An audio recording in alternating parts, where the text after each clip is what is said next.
Asansol DI অফিসের সামনে বিক্ষোভ।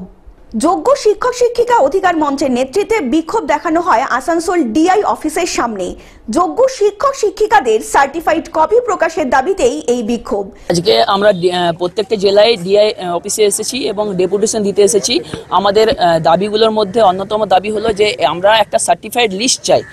ডিআই অফিসরা জানে যে কারা কারা যোগ্য এবং তারাই জেলায় জেলায় চাকরি করছেন এবং এখনো পর্যন্ত সসম্মানে চাকরি করছেন এবং ডিআই অফিসে থেকে একটা সার্টিফাইড লিস্ট চাইছি আমরা, যাতে এগুলো আমাদের ভবিষ্যতে কাজে লাগে, যে আমরা কোর্টে যাতে পেশ করতে পারি যে এটা certified list from DI office.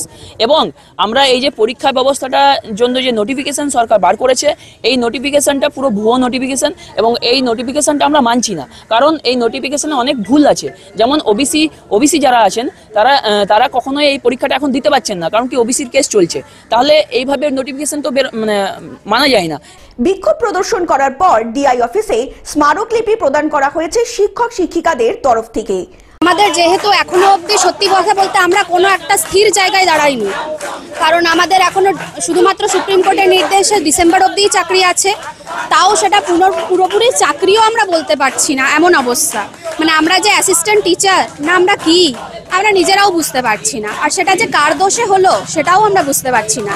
তো এখানে আমাদের প্রশ্ন হচ্ছে যে যেখানে এতজন টেন্টেড বার করা গেছে, সেখানে বাকিদেরকে আনটেন্টেড বলতে অসুবিধাটা কোথায় সরকারের?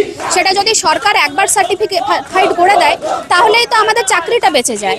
তো আজকে যদি ডিসেম্বর অবধি আমাদেরকে অনুমতি দেওয়া হয়েছে, সুপ্রিম কোর্টও যেখানে অনুমতি দিচ্ছে, সেখানে আমাদের দাবি হচ্ছে কিছু তো একটা আধার নিশ্চয়ই রয়েছে যার বেসিসে আমাদেরকে ডিসেম্বর অবধি ছাড়টা দেওয়া হয়েছে, তাহলে সেটা কিসের ভিত্তিতে দেওয়া হলো? আসানসোল থেকে সৌমিত্র গাঙ্গুলির রিপোর্ট, গ্লোব নিউজ।